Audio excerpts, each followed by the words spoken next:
Carver on your TV, online and digital radio. Now, we have got a jam-packed show coming your way this afternoon. In just a few moments, we'll be going to head-to-head on whether Brexit can be trusted in Rishi Sunak's hands. That's with Tory MP and staunch Brexiteer John Redwood and Richard Hewison, leader of the Rejoin EU party. This comes, of course, with reports a deal on Northern Ireland could be secured as soon as tomorrow.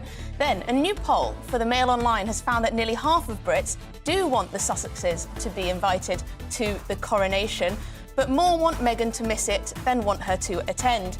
Prince Harry reportedly wants an apology from the King first, should he get one, and would you even care if he didn't turn up? And get ready for a punchy political panel this afternoon. We'll be debating whether doctors should be allowed to strike, as well as publisher Puffin's ludicrous decision to censor and rewrite Roald Dahl's classic works. I'll be giving my own views on that in just a tick, so stay tuned for that. Now, lots more to come, but first, let's get the news with Bethany Elsey.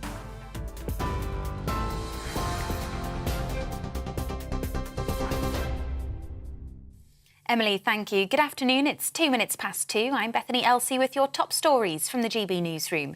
The Prime Minister is facing criticism after proposing a meeting between King Charles and the European Commission President ahead of an expected deal on the Northern Ireland Protocol. Ursula von der Leyen was due to continue talks with Rishi Sunak in person before meeting the King, but her trip was cancelled. The Shadow Northern Ireland Secretary says it would have had constitutional implications. Ireland's Prime Minister Leo Varadkar says huge progress has been made in the talks, but there's still a gap to be closed. Foreign Secretary James Cleverly spoke exclusively to GB News. We remain focused on the outcome rather than the method, and the outcome is to protect Northern Ireland's place in the United Kingdom, to make sure that people and businesses and the political representatives of those people in Northern Ireland are comfortable with the resolution, whilst also making sure that we protect the UK internal market. Those are very much our motivations. That's what will drive our actions. Ukraine's president says he plans to meet China's Xi Jinping after Beijing set out a peace plan for the war between Ukraine and Russia.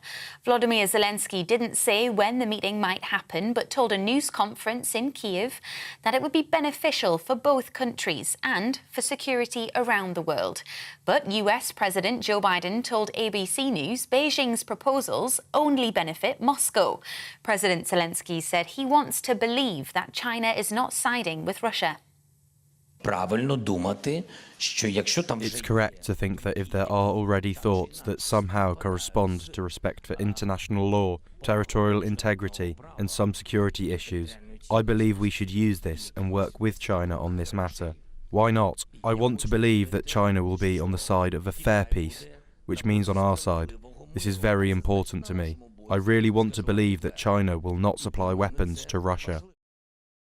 The number of people who've been killed in the earthquakes that hit Turkey and Syria has surpassed 50,000. The United Nations estimates the destruction has left 1.5 million people homeless, with 500,000 new homes needed. President Erdogan has pledged to rebuild homes within the year, but experts are warning authorities to put safety before speed to ensure new buildings can withstand further tremors. A 3.7 magnitude earthquake was felt in South Wales last night. The British Geological Survey says it hit Bryn Mawr near Crickhowell just before midnight, with the tremor felt as far away as Cardiff. Residents on social media have described being woken up to their whole house shaking for a short time. Detectives investigating the attempted murder of an officer in Omagh say the incident is being treated as terror-related. Detective Chief Inspector John Caldwell remains in a critical condition after being shot outside a sports centre on Wednesday. Crowds have gathered in their hundreds in County Tyrone in solidarity with him. Police in Northern Ireland have now arrested 5 suspects and say the new IRA group is their main line of inquiry.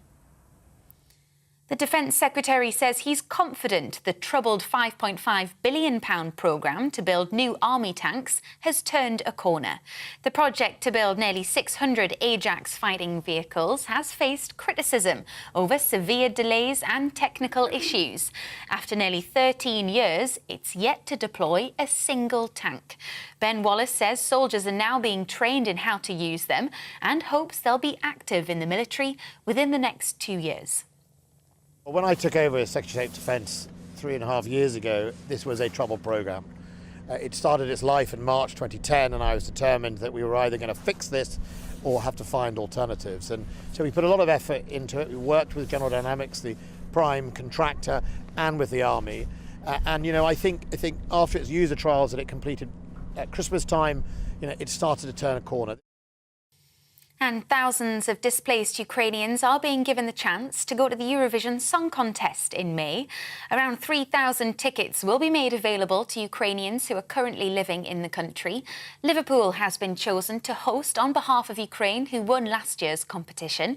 The government has announced £10 million in funding to make sure the event showcases Ukrainian culture. You're up to date on GB News. We'll bring you more news as it happens. Now, though, it's back to Emily.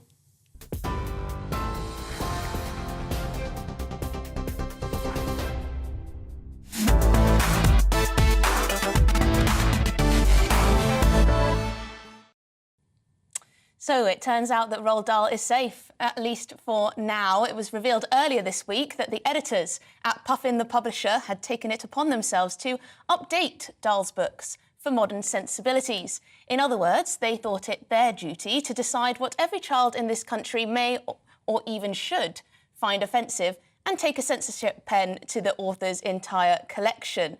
In the new and very much not improved version, the colourful language that has entertained and inspired the imagination of generations of children has been replaced by the anodyne, the banal, and frankly, the downright clunky. Funnily enough, the whole thing has utterly backfired. Public backlash and even a royal intervention has inspired a compromise. Puffin will continue to publish the original, and they will also roll out the tamer version. They wouldn't want to let their hard work go to waste. It's likely that some schools and libraries will take this as an opportunity to demonstrate their woke credentials by replacing the old with the new. But if Amazon is anything to go by, sales of the full collection are only going in one direction, and that's up. One recent customer said, "I am buying the older editions before they have been censored by the cultural vandals." Another wrote, "Superb set, got them unadulterated for my grandchildren so they know fat is fat." Another warned, "I highly suggest getting these timeless classics before they're forever changed by the Ministry of Truth." So, it turns out quite a lot of us find it far more offensive that a bunch of faceless sensitivity readers would think it their duty to Tipp-Ex out some of the most colourful passages in some of the best children's books ever written than the original passages ever were. To make it clear, censorship is far more offensive than the use of the word fat or ugly could ever be. So for now, the full unadulterated humour and cruelty of Roald Dahl is safe. Yes, children will still be able to read about the enormously fat Augustus Gloop, the terrible tractors will remain black in the fabulous Mr. Fox, and the Cloudmen in James and the Giant Peach will continue to be Cloudmen and not Cloud People, as suggested. And if you are so inclined, you can buy the tamer version too. So yes, Roald Dahl's classics remain intact for now. But just to be safe, I strongly recommend parents, grandparents, teachers and librarians to continue to buy the original. I've heard sales have never been better.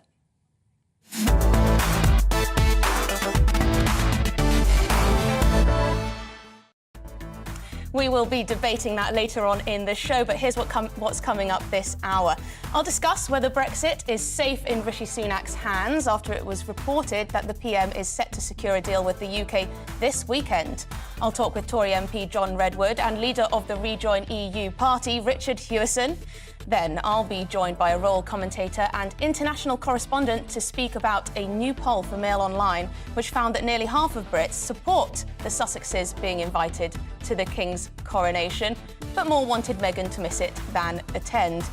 And we'll end the hour with my political panel, who will debate whether doctors should go on strike following news that A&Es could close during a 3-day strike planned by junior doctors next month. And the editing of Roald Dahl's works, of course, to remove potentially offensive content. I'll be joined by director of the New Culture Forum, Peter Whittle, and political commentator Joe Phillips to get stuck into that one. That's what we've got coming up this next hour. As always, I would love to know your thoughts on today's topics. Please do tweet me at GBNews, or you can email me on gbviews@gbnews.uk. You can also watch us online on YouTube, so no excuses. Stay tuned.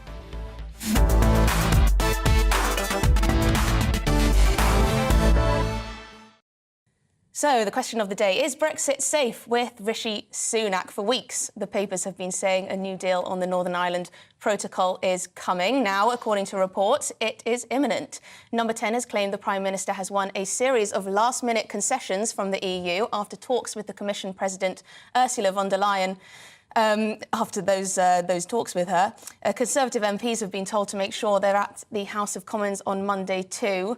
And the DUP leader, Sir Geoffrey Donaldson, has warned that the deal must be right rather than rushed and must fulfil their 7 tests, including no border on the Irish Sea and no diversion of trade.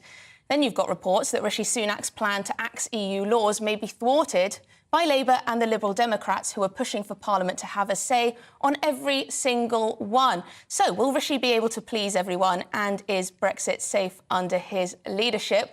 To debate this, I am joined by the Conservative MP for Wokingham, Sir John Redwood, and leader of the Rejoin EU party here in the studio, Richard Hewison. John, can you please, thank you for joining us firstly, but please can you shed a bit of light? Is this deal imminent? I have no proof that it is. I don't know who's got the story that we're all on some special request to be in Parliament on Monday. We have the usual 3-line whip for Monday for the normal business, but it doesn't say anything about the publication of a text or the approval of a new deal. I see all sorts of conflicting stories in the press, briefed by various people, but the things that ministers and the Prime Minister have been saying very clearly throughout last week is that they do not yet have a deal, they are still in negotiation, and that they fully understand that their deal has to tackle the democratic deficit issue, which is most crucial to the Unionists in Northern Ireland. And how do they get there? Because the DUP have made it very clear that they have 7 tests. Do you believe that Rishi Sunak will be able to square that circle? Well, I hope he can. I wish him every success. I think he's made a lot of progress in persuading the EU that this is a problem caused by the EU. The EU have upset the unionist community.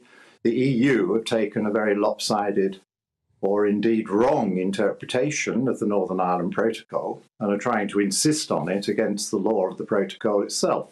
The protocol starts by making very clear that the Good Friday Agreement has to take precedence in all respects. And the Good Friday Agreement makes crystal clear that nothing major can happen in Northern Ireland without the approval of both communities. And it is also very clear that the unionist community has never consented to the idea that Northern Ireland should have to accept EU laws when the rest of the country, GB, does not have to accept them anymore because we have left the EU. And so the EU is disrupting the protocol. It's obviously in dispute with the unionist community, and I hope they will listen very carefully to the unionist community and calm things down, because we want the Good Friday Agreement to be upheld. We would like to see the unionists back at Stormont, and they can't go there all the time the EU is this provocative. Now, Richard, you would very much like to see us back in the European Union. Would you accept that the EU has been ever so slightly difficult when it comes to these negotiations? No, I wouldn't accept that at all. And in fairness to John, he doesn't know what's been going on in the negotiations over the weekend, which he freely admits, and yet he blames the EU for it. I would like to actually see what comes out of the negotiations before doing so. But I have to say, in many ways, Emily, I feel that we're back in April 2015, right at the start of our debate. And I would just remind people... Because you're still asking for us to rejoin. Well, to be frank, we haven't really left yet with the Northern Ireland Protocol in place and goods flowing freely through Dover and through the border into Belfast. So it would be argued that Brexit has been done, I think, is a false thing to actually say. But let's remind ourselves what the issue with Brexit is. And let's be honest with ourselves here. For Brexit to succeed, one of 3 things has to happen. Either Ireland has to leave the EU, which we know is not going to happen, or we have to have a firm border between Northern Ireland and Ireland, or a firm border between Northern Ireland and Great Britain. And I think John would accept that both of those are incredibly unlikely to actually happen. We have this shabby compromise at the moment with the Northern Northern Ireland Agreement, where effectively and I can understand to a certain extent why unionists are very upset with that, because it does put an artificial divide between Northern Ireland and the rest of GB. And based on what we heard leaked in the papers of the Red Channel, the Green Channel, I'm not surprised that that's fallen down in flames, if that's what's indeed happened in these negotiations, because I think the DUP would be right to point out it's another shabby compromise that does nothing actually to deliver what we were promised in the Brexit debate. And that's why I feel we're just going back to 2015. We need to move forward with some reasonable solution. Oh, John, you were shaking your head there. Yes, I don't accept those are the options at all. The United Kingdom has always said that we see no need to impose new border controls between Northern Ireland and the Republic of Ireland. And we've also offered to enforce EU rules and law on any exports going from Northern Ireland to the Republic. And it would be up to the Republic to decide how they handle their side of the border, but they can quite easily do that without any new border controls at the border. You use trusted trader schemes, you use the normal enforcement mechanisms at the warehouses and farms before the goods are dispatched or at the place where they are delivered to in the usual way. And there's been a long history of cooperation between the UK and the Republic of Ireland when we were in the EU to stop smuggling. Because, of course, there was a VAT border and an excise border between the two in those days because we had different VAT and excise arrangements, but we didn't enforce them at the border post. There wasn't a border post. We enforced them in the way I've been describing. And that's exactly how we could carry on enforcing any other differences as the UK diverges from European law. Well, there you go, Richard. It's not beyond the wit of man. Well, I have to say, I'm quite surprised to hear John say there about being willing to enforce EU rules on goods going into Ireland, because that doesn't sound like Brexit at all to me. And indeed, if John's considering changing parties and would like to join us, that sounds like exactly the sort of thing we're pushing for. And this is not Brexit. If you want Brexit, you promised us a complete separation from the European Union. And the point I would put to you is that is proving more and more impossible to deliver. Now, I offer a very simple solution. Let's forget the whole thing and rejoin the EU, which is what the majority of the population now show in polls they want. Well. Now, I would just say kindly, you've now had coming up to 8 years to solve this problem. Now, either solve it, John, or admit it's not solvable. One of the two. I think we're running out of patience. John, I heard a little murmur, a grumble under your breath there.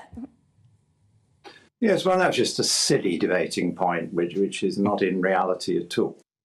Of course, when you trade with another state under World Trade Organization rules, or in this case it would be under the EU Free Trade Agreement, there is enforcement on both sides of the border of the appropriate rules. And so it is part of normal trade that states cooperate with each other against the smuggling of illicit goods, whether they be unsafe goods or whether they be goods trying to fiddle the tax arrangements or whatever it may be. That is still a free trade model where you don't have to surrender your sovereignty to the other country.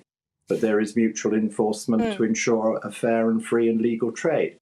And these silly points about how the answer to everything is to go back into the EU. I mean, by what means? And are you so undemocratic that having denied the result of our biggest ever democratic vote, you then just want to take us back John, in I without literally lead a consulting Democratic Party that stands in elections. Anyway, so how can you call the Democratic Party undemocratic? We've got less than a minute left, so I just want to get a quick word on you on what we were supposed to be talking about initially, which is, should the Commons and the Lords get a say on whether we get rid of EU laws? John? Yes, they are. And what a difference between the way those laws were introduced when we had thousands of EU laws forced upon us, where there was either no debate in the Commons at all, or the minister would have a perfunctory short debate and say, it doesn't matter what you think about this, you can't vote it down, you can't amend it, this is the EU law, and it's already happened.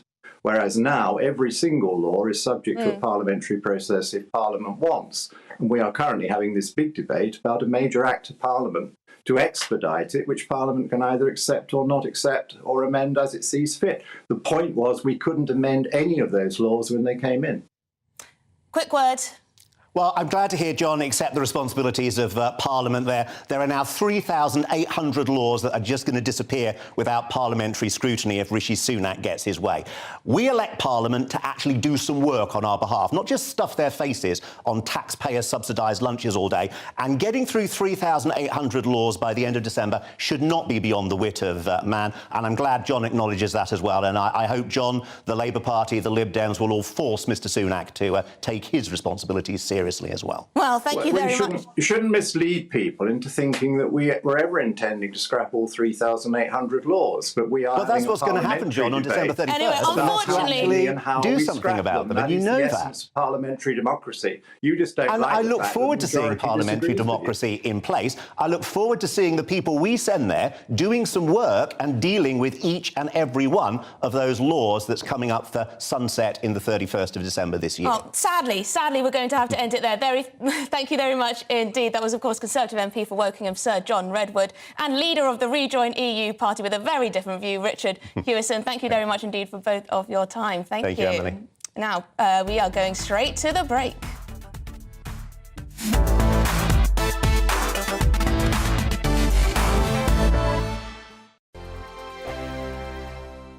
It's all about family, being in people's living rooms, all the interaction and getting to know who our viewers and listeners are. When I was young, my dad used to say, "Nana, stop arguing." I wanted an outlet that would enable me to give my opinion. People are going through a really hard time right now, and I know that you don't feel like you're being listened to by the establishment. I came to GB News because it's the People's Channel, and I want the audience to have their say on the events of the day. We're dynamic. We do something different. Democracy shows that the wisdom of the nation is in its people. I get to travel to find out what the story is from a personal perspective. The British people aren't fools. We know when we're not being told the full story. We've got to work out how Britain moves forward from this. It's the best country in the world. The establishment had their chance. Now we're here to represent your views. Britain's watching. Britain's watching. Britain's watching. We're proud to be GB News. The People's Channel. Britain's news channel. Hi, Andrew Pierce here. Join me every Friday lunchtime for a proper no-nonsense debrief of the week's events. With special guests in the studio and the GB News team on the ground, I'll be getting you up to date with news, some intelligent discussion and my own sharp take. The weekend starts here with me every Friday lunchtime on GB News, the People's Channel, Britain's news channel. I'm Andrew Doyle. Join me at 7 o'clock every Sunday night for Free Speech Nation, the show where I tackle the week's biggest stories in politics and current affairs with the help of my two comedian panellists and a variety of special guests. Free Speech Nation, Sunday nights from 7 on GB News, the People's Channel, Britain's news channel. Join me, Patrick Christie's, Monday to Friday, 3 till 6. We tackle the day's news agenda like you've never seen before. It's high tempo, high octane, the most controversial topics, and the best guests. You will not be able to take your eyes and ears off it. I'm not afraid to ask the questions that you really want answered. 3 till 6 p.m, Monday to Friday on GB News, the People's Channel, Britain's news channel.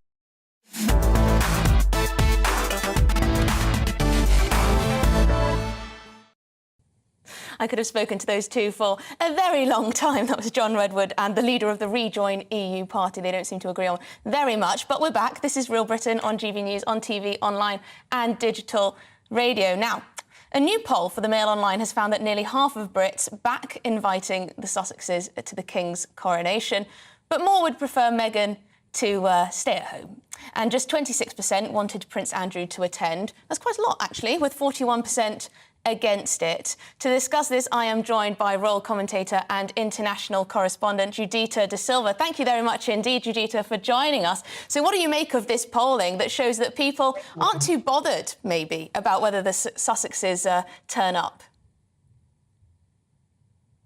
So this poll was done by Redfield and Wilton Strategies for the Mail Online. It was done on the 23rd and was taken from the votes of 1,500 British voters. And then the results were weighted to give a perception of what the general opinion would be of the population. When you think about what it's actually dealing with, the attendance of the coronation is public property. Historically, from when we studied it in school about British history, it's when you get a litmus test for the favour the people have for their incoming monarch. So when you look at the operations of the firm, they will look at the results of a poll like this, because it gives an indication about how the people feel of the status quo of the royal family going forward. When it comes to the Sussexes, we've seen that they are the greatest bone of contention in recent memory that the royal family has ever had to contend with. So understanding that the people, based on this poll, would rather, they do want the Sussexes invited, or they would rather Harry come than Harry and Meghan come. That is, the actual practicality of that happening is, I would say, pretty much nil, because we've seen from their operations as a unit since their exit from royal duties, they're a package deal and they're unified in everything going forward. And also the understanding of us asking the son of the future king to attend without his wife and the mother of his children is somewhat ridiculous. But then again, like I said, a coronation is public property. If you are not seen to listen to the opinion and the will of the people, you're in very dangerous territory, because the royal family exists according to that. They're furnished by the taxpayer's wallet, which is basically the people's. And so if you're seen to buck their opinions or their desires, you don't function within the parameters of your position, and that can be problematic. So I do think the buoyancy of this option will be explored by the firm, but will it go forward to actual tangible action? I strongly doubt it. Yes, I think you're right. It's hard to know what royal sources to believe and what reports about the royals are true and what's true and what's false. It's difficult. But there does seem to be a bit of a consensus that there's some kind of stalemate between King Charles and Prince Harry over whether Prince Harry should have an apology before he agrees to go to the coronation. The king is in a pretty tricky situation. He's in a very tricky situation, because you have to look at the dynamics of the royal family as an entity within the public sphere and also as a family, because at the end of the day, that is indeed what they are. And when you have the situation, there are emotions hurt on both sides. There is offense that has been caused. And also you've gone against the status quo of the way this family has operated. It operates in a very bizarre way, but it does so for its own preservation and survival. Though Harry has chosen to define his own way going forward, he has to be reticent of the fact that the reason the family has come this far in an ever-changing world with ever-changing appetites that often see them as irrelevant, pointless, and expensive, there are things that just cannot be done. To demand the apology for actions taken based on how you feel, that is something dealt with as a family. But the King of England cannot be seen to bend to the whim of a temperamental child, which is essentially what is going on here. His feelings are justifiably hurt. Wrongdoing has happened on both parts. But dealing with it so publicly is when you begin to conflate the arguments of political optics against practical function of the family, and the two don't jive well together. I like that. Temperamental child. That's very diplomatic, but it explains it. It explains his behaviour quite succinctly. Of course, there's Prince Andrew to contend with as well. The public don't really want to see him there, if that poll is to be believed. How can he juggle that? Of course, there have been other stories about how much money he's being given and where he's living. See, the thing with Prince Andrew, I find him both disturbing and fascinating, because there is so much negative feeling towards him concretely for all the allegations that came out of the Jeffrey Epstein scandal and his handling of it thereafter. But what people have to understand is Prince Andrew's reality is very different from anything the majority of us have ever known. His actions speak to the kind of human being he is and the position he holds. He's in a crisis where he may not be able to stay in the home he's been and saw himself staying in till he died. He has fallen out of favor with the public. He has been pulled away from public duties. The kind of person he has been was always buffered by the presence of the late Queen and the Duke of Edinburgh. He was always seen within the perspective of he was the Queen's favorite child, according to a lot of people's assertions. His personality was very in synchronicity with the kinds of things the Duke of Edinburgh did, where they kind of skated very close to the edge of propriety. They were lovable rogues in a sense, but something concrete has happened that he cannot bluster his way through. So now you have a situation where, again, the coronation, which is public property, King Charles has to navigate, now being in charge of managing a personality that he already has personal problems with. They are not close. They are not friendly. They've had a competitive relationship throughout their time as members of the royal family. The Queen isn't present anymore as that buffer. The Duke of Edinburgh isn't present anymore as a voice of reason. This is a power struggle as well as the tensions of two brothers. But again, King Charles is entering a sphere of 2023. The world has changed. Optics are the battlefield for the royal family's survival. If he does the wrong thing visually for people to see when handling Prince Andrew, his entire coronation and reign going forward could blow up in his face, and he has to deal with that. But Prince Andrew doesn't have those pressures, so he only needs to act based on personal desire, not public obligation.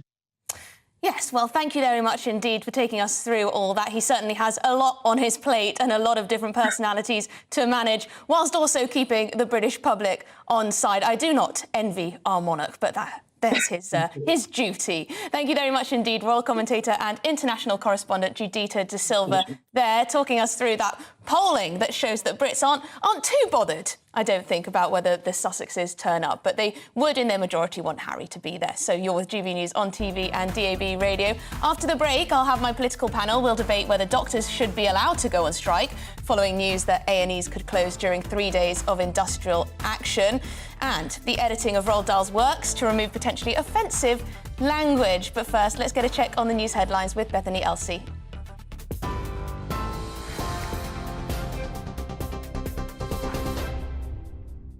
Emily, thank you. Good afternoon. It's 2:31. I'm Bethany Elsey in the GB Newsroom. Irish Prime Minister Leo Varadkar says a deal on the Northern Ireland Protocol could be made in the next few days, but there's still a gap to be closed. Meanwhile, the Prime Minister is facing criticism after proposing a meeting between King Charles and the European Commission President. Ursula von der Leyen was due to continue talks with Rishi Sunak in person before meeting the King, but her trip was cancelled. The shadow Northern Ireland Secretary says it would have had constitutional implications. Most members of the G20 have condemned the war in Ukraine in a joint declaration, except China and Russia, who both refused to sign.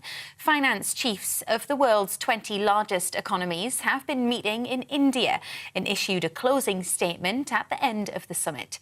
It comes as Ukraine's president says he plans to meet China's Xi Jinping after Beijing set out a peace plan for the war between Ukraine and Russia.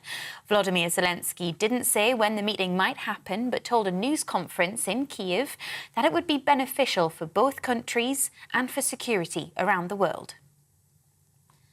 The number of people who've been killed in the earthquakes that hit Turkey and Syria has surpassed 50,000. The United Nations estimates the destruction has left 1.5 million people homeless, with 500,000 new homes needed. President Erdogan has vowed to build new homes by the end of the year, but he's being warned to... You're up to date on GB News. We'll bring you more news as it happens. Emily will be back with you after the break.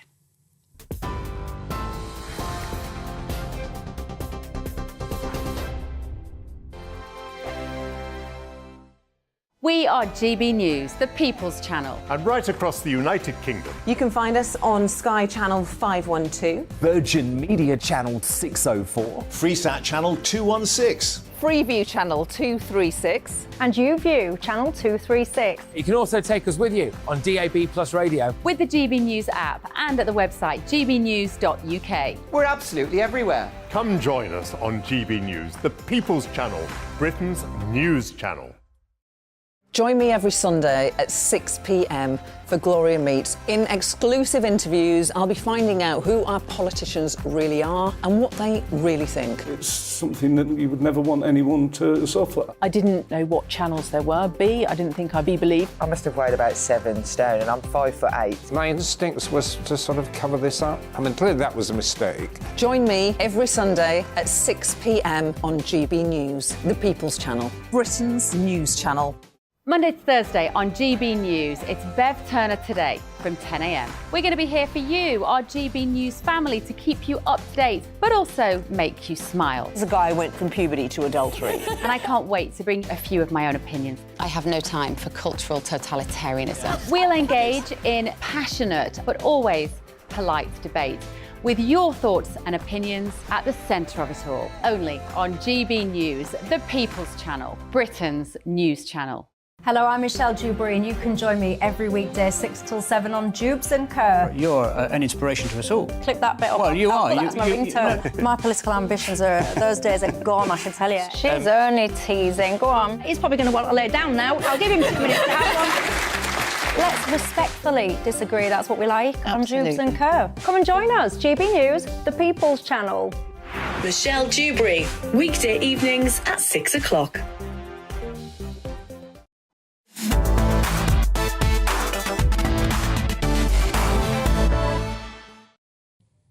Welcome back. This is Real Britain on GB News with me, Emily Carver, on your TV, online and digital radio. Now, the BMA, the British Medical Association, has announced that junior doctors will strike for 3 days in March in their ongoing dispute with the government over pay. The BMA is demanding the equivalent of a 35% pay rise for junior doctors due to a real terms fall in their pay.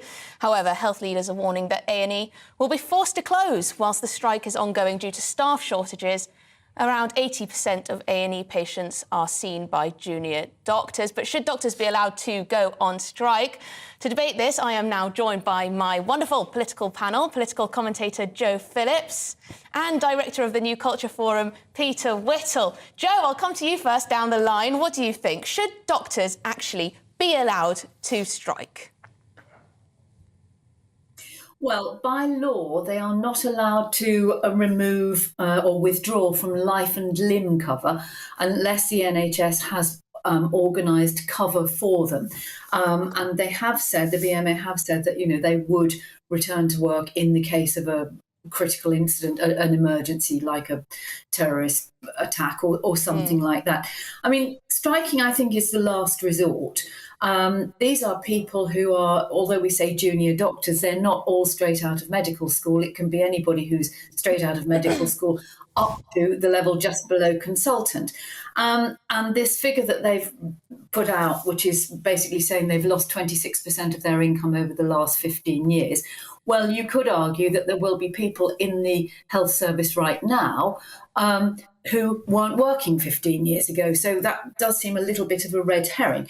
But the problem is that under the current system in England, doctors, junior doctors, are only getting 2% as part of a 4-year deal, whereas other members in the health service are getting 4.5%. And it does appear that the government is again being completely intransigent, refusing to meet them. They've had meeting with civil servants, but they haven't met with Steve Barclay.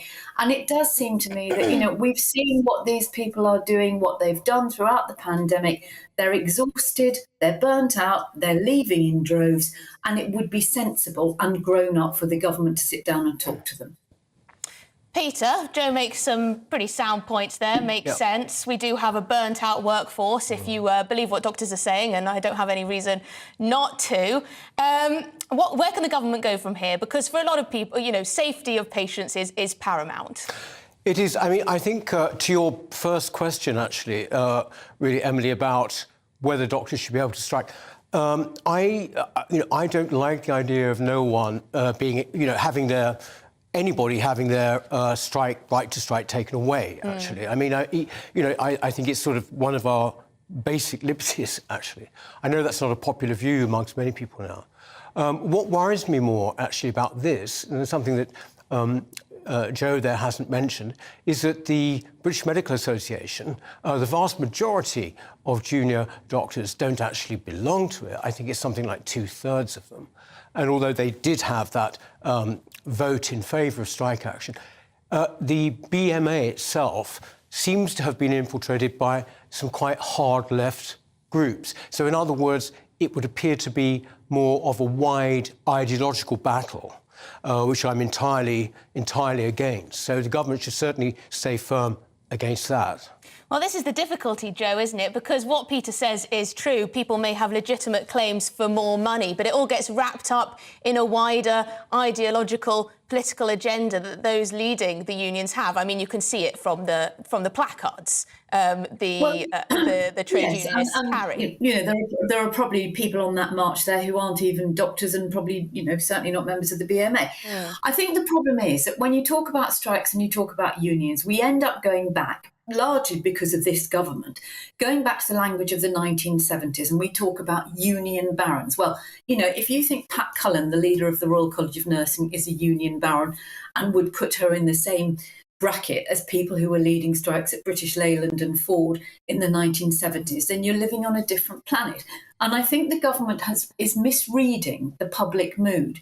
There's a lot of sympathy for people working in the health service, whether they're doctors, nurses, paramedics, or other staff, physiotherapists, radiologists, what have you, because we all know how hard they have worked. We also know that they are working above and beyond their contracted time.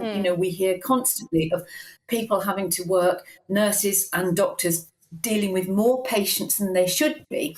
And we have got this problem of recruitment and retention. Now, Peter may well be right, I don't know, but there were 48,000 members of the BMA, 36,000 of them voted for strike action. So, that is a huge, huge majority above and beyond the legal requirements.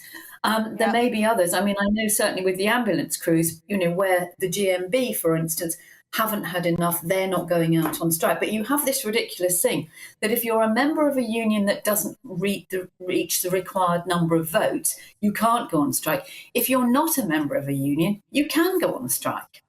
Well, there you go. But one of the things that irks a lot of our viewers, Peter, is that the NHS's budget as a whole has ballooned. It's gone up 40% since 2010 in real terms. But wages haven't. What's going wrong there? Are we spending too much on the wrong things? You've got diversity officers. They're often in the media for the six-figure salaries they get. Is it a question of resources being spent wisely? No, I think this is actually it's interesting. Joe says there that there's great public support for the strike. Yes, I would say that that might be overstating it slightly, but there's certainly support there for it. But what I certainly have sensed is that people do now understand and realise that there is something very basic now about how the NHS is organised that has to be dealt with. It has to be reformed in some way. Always what's happened before is that people said, oh, well, you just want to privatise it. We're past that kind of argument now. I think that there is the realisation that it's not just a case that you can just keep on increasing the amounts of money given to the NHS. I do, by the way, just to go back on my original point, which is about the British Medical Association, you said you didn't hear anything very much about it, Joe, but there is actually a report done for Policy Exchange by Andrew Gilligan when he talks actually about all the various different groups that now have a purchase within the BMA, and their mission is a wider one. It's more of an ideological anti-Tory one. Yeah, but they're still doctors, Peter. It's not like, they're just joining up. They're not, Jeremy Corbyn followers who have just joined a union. They are still doctors. They are still working within the health service. Now, their political views might be much different to other members of the same union, but you can't say that their concerns and their worries are not as valid as their colleagues, because they're all working alongside each other, dealing with patients. Yes, but just to go back to your point... Sorry, go on, Peter. No, you go on. Go on. Well, just to go back to the point about budgets, and I think you're absolutely right, Emily. I mean, there are billions, and you could just have a money fountain that would go into the NHS and it would just pour through the ground, because there's an awful lot that needs changing, and there is a resistance to change, and that isn't just within the sort of the suits, if you like, the bureaucracies. The NHS, we spend an absolute fortune on locums, on agency staff, because of the shortage of staff. There are duplications of services. There are, absolutely appalling communication and IT problems. So there's an awful lot to be done, but that you're not going to get those changes unless you engage. And it does seem to me that all the time the government is entrenched in this, no, we're not going to talk to you. I mean, they're having to talk now to the nurses. They will eventually have to talk to the doctors. And we've also got the additional problem of the Australians reportedly trying to nab all our youngest and brightest, including our doctors, nurses and whatever else, which isn't a good thing for Great Britain. So perhaps there is more of an argument just for the sake of retaining people to up the pay. We're going to go to Roald Dahl in just a moment, but we've got lots of views coming in on the topics we've been discussing already today. On Meghan and Harry, Robin says, I think that the coronation would be so much better without Harry and Meghan attending. Harsh, perhaps. Then they can't make any new TV books. As to Harry wanting an apology from the King, it's obvious he should be apologising for his appalling behaviour to everyone. I'm sure a lot of people would agree with you on that one. What did the royal commentator say? She said he was a temperamental child. Anyway, on Brexit, Bernard says, why are we negotiating with the EU? We can just use Article 16 if the deal is not good for Northern Ireland. Just walk away. The EU are scared of our success outside of the European Union. I think there's definitely some truth to that. And Mary says on the EU as well, most of us absolutely do not want to go back into the European Union.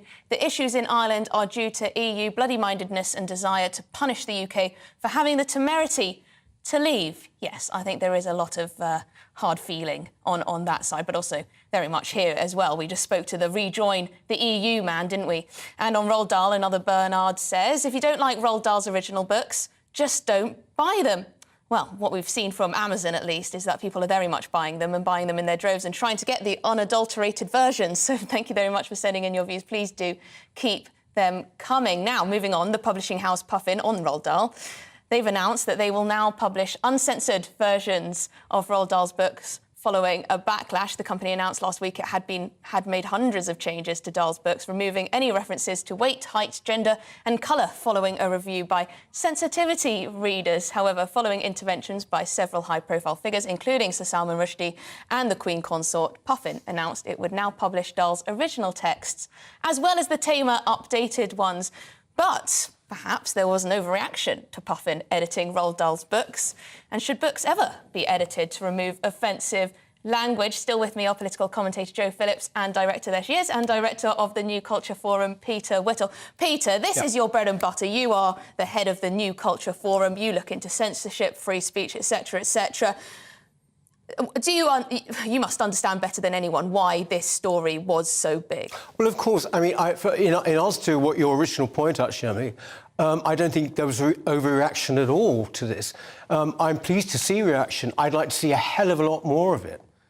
Because this was censorship. It's not, by the way, a victory in the sense that they've now decided to publish these original texts because they're publishing the new ones at the same time. And indeed, apparently on e-books, you're getting the new censored ones, whether you like it or not. Oh, really? Yes, exactly. This has come out today. So, in fact, it's certainly only a minor victory, a minor pushback.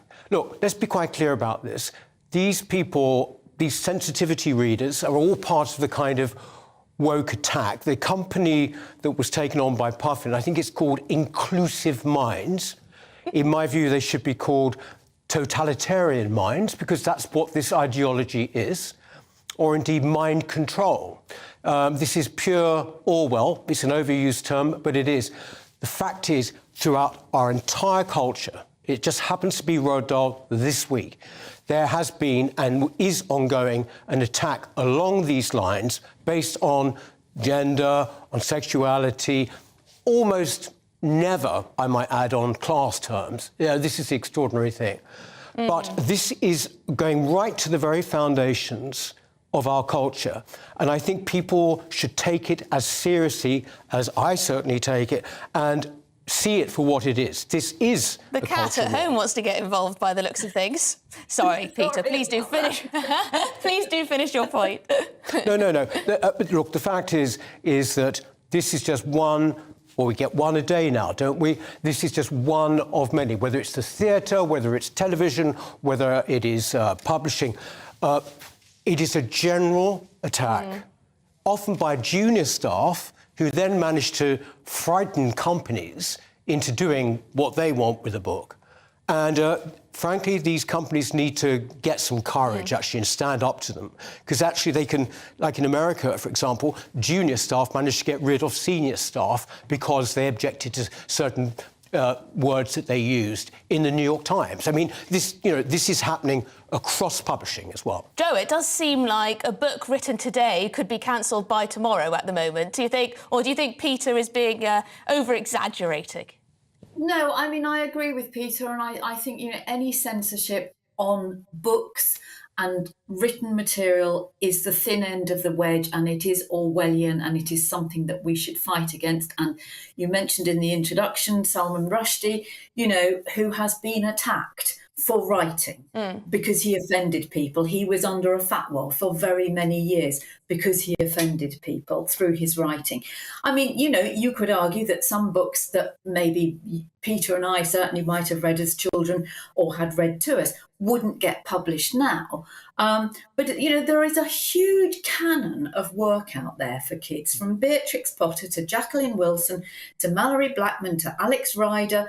There's a whole load of things. And one of the things about stories two things. One is Roald Dahl, by all accounts, was not a particularly pleasant character.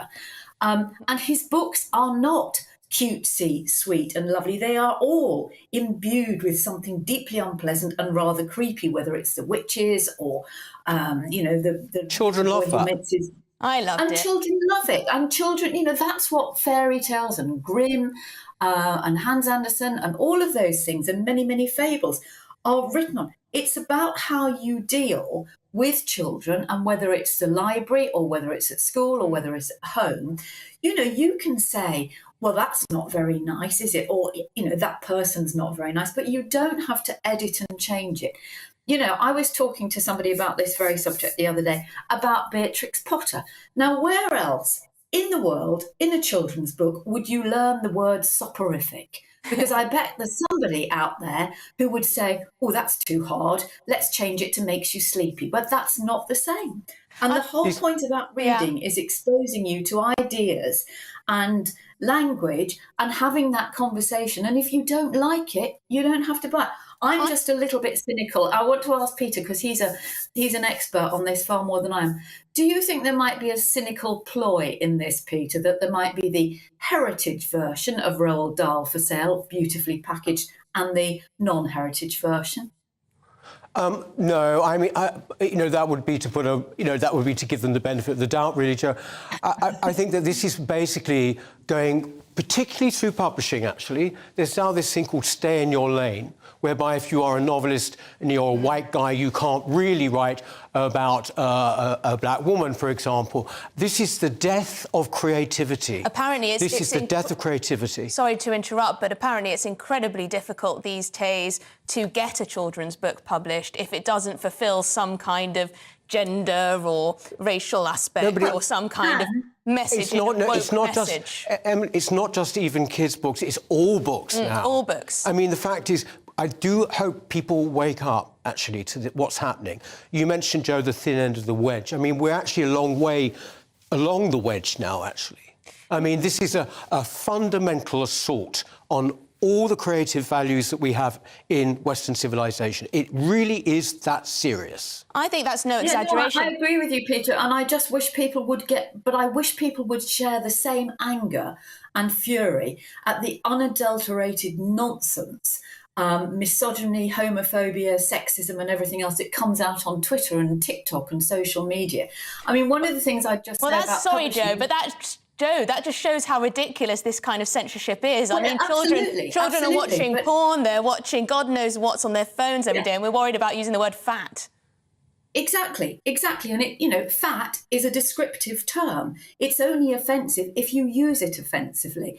And just on Peter's point about publishing, I mean, publishing is one of the most white middle class, certainly in this country, industries growing. And the way that you get into publishing is if you're rich enough or well connected enough that you can work for free, and that's where I think part of the problem comes from. It's people trying too hard to appease other people. They don't know what they probably feel like what they're doing. They may feel like they're too privileged, so therefore they need to back whatever cause under the sun. But may I just say, when I still have the image of the witches in my head from when I read it when I was, I don't know how old. I can still picture exactly how I imagined the scene where the giant, or I don't know if it was the... anyway, I can picture it so clearly in my mind, all the feelings I had, a little bit of fear, a little bit of excitement.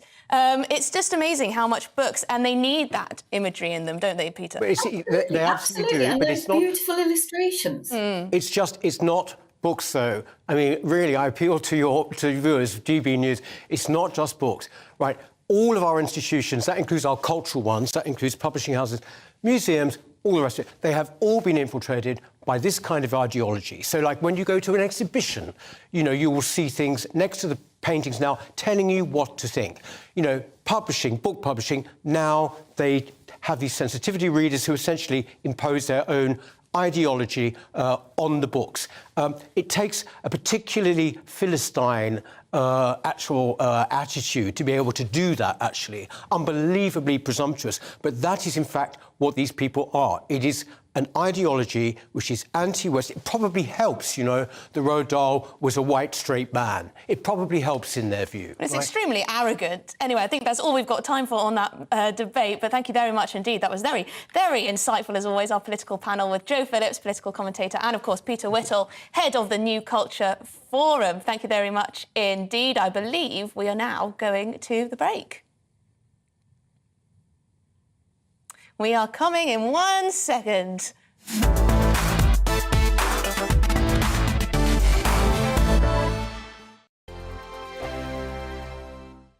First and foremost, I am a GB News fan, and I was before I was working here. Just love the fact that we're asking the questions that a lot of establishment media won't ask. With a bit of a twist, we not only want to inform you, but we want to keep you entertained. It's worth the drive because you get in and the team's all ready and waiting, they're itching to go, and it's a proper little family. GB News is the People's Channel. It's the audience that makes the programme sing. We're giving our viewers and our listeners a voice. I see the thousands of your letters, tweets, emails, you name it, coming in. Britain is broken. How on earth did we get into this mess? But more importantly, how do we get out of it? The establishment had their chance. Now we're here to represent you. It's time for something different.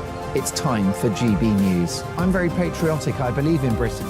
Our best days lie ahead. Britain's watching. Britain's watching. Join us here on GB News. The People's Channel. Britain's news channel. We are GB News, right across the nation. You can get us on television, on radio, on digital. We're absolutely everywhere. Amazing. You see, amazing. You remind me of me in the European Parliament. But here's the most important bit. We are not part of the mainstream establishment. We think and speak just like you do. We are the People's Channel. Magnificent. That's really, really thoughtful. Come and join us on GB News, the People's News Channel.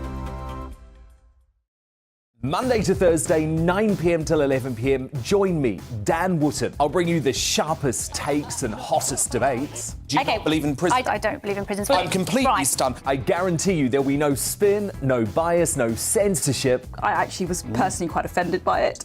And no reason to go to bed. So I guess they've always been quite woke. That's Dan Wootton tonight on TV, radio and online. Monday to Thursday from 9 p.m. till 11 p.m. on GB News. The People's Channel, Britain's news channel. Join me, Camilla Tominey, at 9:30 on Sunday morning when I'll be asking Lord Frost, Boris Johnson's Brexit negotiator, whether Rishi Sunak can land a deal on Northern Ireland that keeps the Brexiteers happy. I'll also be speaking to the DUP's Sammy Wilson about the Unionists' demands. John Bolton, the former US National Security Advisor under Donald Trump, joins me to discuss the first anniversary of the war in Ukraine, along with Alexei Goncharenko, the mayor of Odessa. All that and more at 9:30 on Sunday.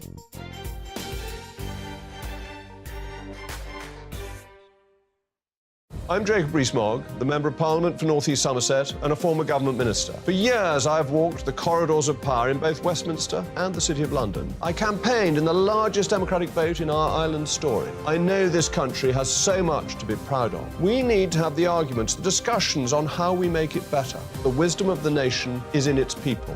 Vox Populi, Vox Dei. That's why I'm joining the People's Channel. Join me Monday to Thursday at 8 p.m. on GB News, Britain's news channel.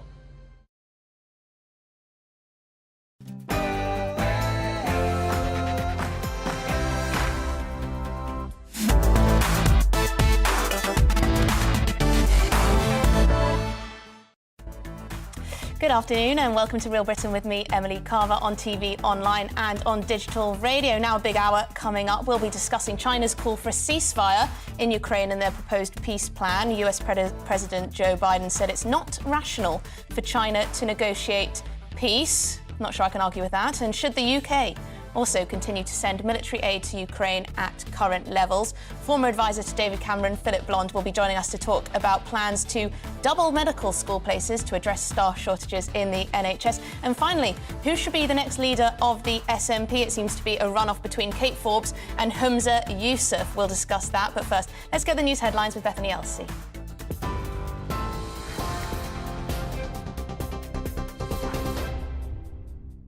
Emily, thank you. Good afternoon. It's just gone 3 o'clock. I'm Bethany Elsey with your top stories from the GB newsroom.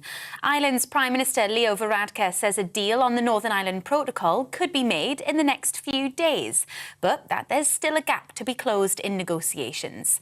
Meanwhile, the Prime Minister is facing criticism after proposing a meeting between King Charles and the European Commission President Ursula von der Leyen was due to continue talks with Rishi Sunak in person before meeting the King, but her trip was cancelled. The Shadow Northern Ireland Secretary says it would have had constitutional implications. Foreign Secretary James Cleverly spoke exclusively to GB News. We remain focused on the outcome rather than the method, and the outcome is to protect Northern Ireland's place in the United Kingdom, to make sure that people and businesses and the political representatives of those people in Northern Ireland are comfortable with the resolution, whilst also making sure that we protect the UK internal market. Those are very much our motivations. That's what will drive our actions. Most members of the G20 have condemned the war in Ukraine in a joint declaration, except China and Russia, who both refused to sign. Finance chiefs of the world's 20 largest economies have been meeting in India and issued a closing statement at the end of the summit. It comes as Ukraine's president says he plans to meet China's Xi Jinping after Beijing set out a peace plan for the war between Ukraine and Russia. Volodymyr Zelensky told a news conference in Kyiv it would be beneficial for both countries and for security around the world. It's correct to think that if there are already thoughts that somehow correspond to respect for international law, territorial integrity and some security issues, I believe we should use this and work with China on this matter. Why not? I want to believe that China will be on the side of a fair peace, which means on our side. This is very important to me. I really want to believe that China will not supply weapons to Russia. The number of people who've been killed in the earthquakes that have hit Turkey and Syria has surpassed 50,000. The United Nations estimates the destruction has left 1.5 million people homeless, with 500,000 new homes needed. President Erdogan has pledged to rebuild homes within the year, but experts are warning authorities to put safety before speed to ensure new buildings can withstand further tremors. A 3.7 magnitude earthquake was felt in South Wales last night. The British Geological Survey says it hit Bryn Mawr near Crickhowell just before midnight, when the tremor felt as far away as Cardiff. Residents on social media have described being woken up to their whole house shaking for a short time. Hundreds have gathered in County Tyrone in Northern Ireland to demand an end to violence in the country. It's after the attempted murder of an off-duty policeman. Detective Chief Inspector John Caldwell was shot outside a sports centre on Wednesday. He remains in a critical condition. The local football club where Mr Caldwell is a volunteer have also gathered in solidarity. 5 suspects have been arrested and detectives say the incident is being treated as terror-related, with the new IRA group their main line of inquiry. The Defence Secretary says he's confident the troubled £5.5 billion programme to build new army tanks has turned a corner. The project to build nearly 600 Ajax fighting vehicles has faced criticism over severe delays and technical issues. After nearly 13 years, it's yet to deploy a single tank. Ben Wallace says soldiers are now being trained in how to use them and hopes they'll be active in the military within the next 2 years. Well, when I took over as Secretary of Defence 3.5 years ago, this was a troubled programme. It started its life in March 2010, and I was determined that we were either going to fix this or have to find alternatives. And so we put a lot of effort into it. We worked with General Dynamics, the prime contractor, and with the army. And I think after its user trials that it completed at Christmas time, it started to turn a corner. Thousands of displaced Ukrainians are being given the chance to go to the Eurovision Song Contest in May. Around 3,000 tickets will be made available to Ukrainians who are currently living in the UK. Liverpool has been chosen to host on behalf of Ukraine, who won last year's competition. The government has announced £10 million in funding to make sure the event showcases Ukrainian culture.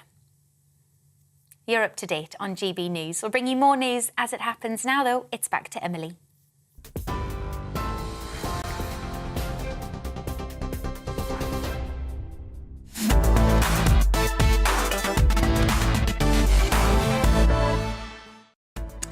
Yes, welcome back to Real Britain. Here's what's coming up on the show this hour. So US President Joe Biden has said it's not rational for China to negotiate peace after the country called for a ceasefire in the war and proposed a 12-point peace plan. Plus, should the UK continue to send military aid to Ukraine at current levels? We'll discuss with former British Army Commander Colonel Richard Kemp and trade unionist and broadcaster Paul Emery. They have slightly different views on that one. Then former advisor to David Cameron, Philip Blond, will be joining us to talk about plans to double medical school places to address staff shortages in the NHS. And finally, who should be the next leader of the SNP? A new poll of SNP voters showed that Kate Forbes is in the lead. It seems to be a runoff between her and Humza Yousaf. We'll discuss that with political editor at The Express Online, David Maddox, and Austin Sheridan, the former SNP Glasgow City Councillor, who I believe is backing Humza Yousaf. That's what we're talking about for the next hour. As always, I'd love to know your thoughts on today's topics. Please do tweet me at GB News, or you can email me on gbviews@gbnews.uk. You can also watch us online. Stay tuned.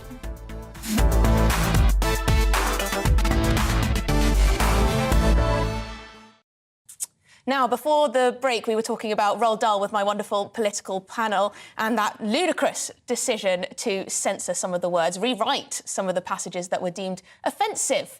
But we have to now go to a statement. We've got a statement to read on our last story from Penguin, which owns Puffin, the publisher. So, following the decision to keep the original version of the books, Francesca Dow, managing editor of Penguin, said, "We've listened to the debate over the past week, which has reaffirmed the extraordinary power of Roald Dahl's books and the very real questions around how stories from another era can be kept relevant for each new generation. We also recognise the importance of keeping Dahl's classic texts in print.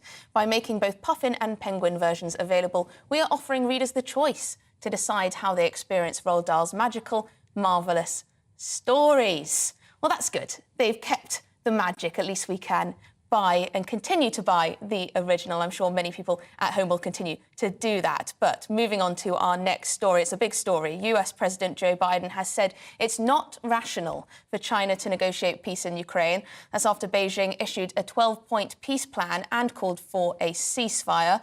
But China's intervention seemed to be welcomed by Ukrainian President Volodymyr Zelensky, actually, who said China started talking about Ukraine, and that's not bad. Meanwhile, the GB News People poll has found the British public strongly support the UK continuing to provide military aid to Ukraine. 67% of the public were in support, while only 8% were against it. So I want to know, should the UK continue to provide military aid, and should Western leaders put a little bit more effort into helping negotiate peace? Joining me is former British Army Commander Richard Kemp and author, trade unionist and broadcaster Paul Emery. Thank you very much indeed for joining us this afternoon. Richard, can I start with you? I want to get your view on this China 12-point peace plan. What's this all about? Well, it's not a peace plan. I've read it. It's basically a statement of what China's been expressing for a while as its principles in relation to the Ukraine conflict. So it doesn't really bring anything new, and it's not credible, as Biden suggested, for China to be involved in negotiating peace between Ukraine and Russia. China has very clearly been on Russia's side throughout this conflict, and even just a few days, or about 20 days, I think, before the war began in Ukraine, China and Russia agreed an unconditional friendship. Since then, China has been fueling Russia's war by buying large quantities of Russian oil and gas, which has helped provide funds for Putin to attack Ukraine. They've also refused, of course, to engage in any sanctioning of Russia, and they have used their banking facilities to money launder funds from Russia that Russia would otherwise not be able to operate. And so they've, in addition to that, they carried out cyber attacks against Ukraine, and they have supplied Russia with semiconductors, which are essential for use in weapons manufacture. So there's no question that China can be seen as being in any way neutral in this conflict. They're very clearly on Russia's side. Richard, before I go to Paul, can I just ask you, there seem to be reports that China may actually be selling or giving military weapons to the Russian side. Have you heard anything about that? Yeah, I mean, as I mentioned, they're already fueling Putin's war machine, but there are negotiations underway at present between Chinese companies and Russia for manufacturing and supplying drones, and potentially other weapons as well. I think the US has made it clear that China is considering supplying weapons to Russia. Now, that's not done just on the basis of plucking it out of the air. That's based on intelligence that the US and other NATO countries have. Very much not a neutral party in all of this, I think it's fair to say. Paul, we see China with its peace plan, whether you believe that to be a peace plan or not, that's up to our viewers to decide. But you would argue, am I right in thinking, that the UK and other Western nations should be working more on peace negotiations, shouldn't be left to the Chinese? Well, I think so. And I was interested in what Richard says. I mean, look, the truth is, if Zelensky himself is willing to consider the Chinese proposals, and it appears that he may be willing, and Putin is willing to consider them, then frankly, who are we to say to either of them, no, don't consider these proposals? Now, we can be cynical and we may say, well, they're not going to go anywhere. It may all run into the ground, and so it might. But it seems to me that at least China, and I have no sympathy, by the way, with the Chinese regime, but at least China seems to be grasping the nettle and making some sort of proposals for peace. Now, as to the argument that, well, China isn't neutral, well, neither are we, to be perfectly honest, but that doesn't mean that we shouldn't make proposals for peace. And what concerns me, really, and I condemn completely, by the way, the invasion by Putin of Ukraine, I say that unequivocally, but what really concerns me is we seem to be hearing in the West more and more drumbeats for war, politicians talking up more and more war, and not enough politicians and people with influence making the case for peace. And the disturbing thing is that we're a year into this war. It doesn't look like it's going to end anytime soon. I don't think Russia is about to be beaten. I don't think Ukraine is about to be beaten. So unless somebody lays the path for peace, then what we're going to see is months and possibly years of more slaughter and more innocent people being killed. And instead of more and more war talk, I would like to see some effort being made in the West towards the task of building a peace and perhaps making the kind of proposals that China have made rather than rubbishing them. Richard, Paul makes a couple of fair points there. Firstly, Zelensky seems to have almost welcomed this statement from China. Why would he be doing that? Well, I would imagine it's in order to make sure that he appears to be reasonable and doesn't want to reject China's proposal out of hand, which I think is a perfectly reasonable position for him to take. And indeed, there would be no difficulty, as far as I could see, with Zelensky, as he's asked, to have talks with the president of China. So that's a perfectly reasonable position. But and Paul's absolutely right that we should all be doing our best to bring about peace. Unfortunately, it's an impossible situation that we are in at the moment. When I say we, I mean Ukraine, because there is no possibility that President Putin is going to agree to end this war except on his terms. He and Russia have sacrificed too much, made too many, incurred too many casualties among the Russian people, too much economic damage for him to even consider anything other than significant gains in the conflict. He can't even, for example, contemplate the idea of let's go back to the pre-February 2022 lines. He can't do that. He would be a goner without a doubt. There are plenty of people in the Kremlin who are even more kind of warmongers and hears, he'd be finished. So he can't do that. And can President Zelensky say, well, OK, we'll accept what Russia's got now, and we'll go along with China's proposals, and we'll cease fire now and accept that a large chunk of Ukraine is now under Russian control, even more than was under control in 2022. The fact is, I mean, it's great to talk about how we must get to peace, but it's an impossibility, I'm afraid to say, at the moment. That, the situation is not going to be resolved, I regret to say. And as a soldier, I know how horrific war is for everybody involved, and it's not going to be possible, I don't believe, to resolve this situation except on the battlefield. Unfortunately, that is. Paul, it's all well and good talking about peace and love and stability, but Putin only responds to brute force. Well, look, I mean, Richard seems to be making the case, frankly, for endless war. And the war at the moment is a war of attrition. And from what Richard's saying, there's no other alternative other than to expect this war to go on potentially for years. And I have to say, I think that's a pretty depressing message. How do we know what either side might settle for? I mean, it seems to me that we haven't even floated any ideas for peace at the moment. So it's impossible to say what Putin might be willing to settle for in this conflict, or indeed what Zelensky might be willing to settle for. It strikes me that when you look at the Minsk Accords, which had the possibility of bringing about a peace between the two countries, built around defending the sovereignty of Ukraine at the same time as recognising the need for some sort of autonomy for the ethnic Russians in the east. It seems to me that that could form the basis of some sort of peaceful settlement. But until we try these things, we will never know. And what I do know is that at the moment we are in dangerous territory. Just a few days ago,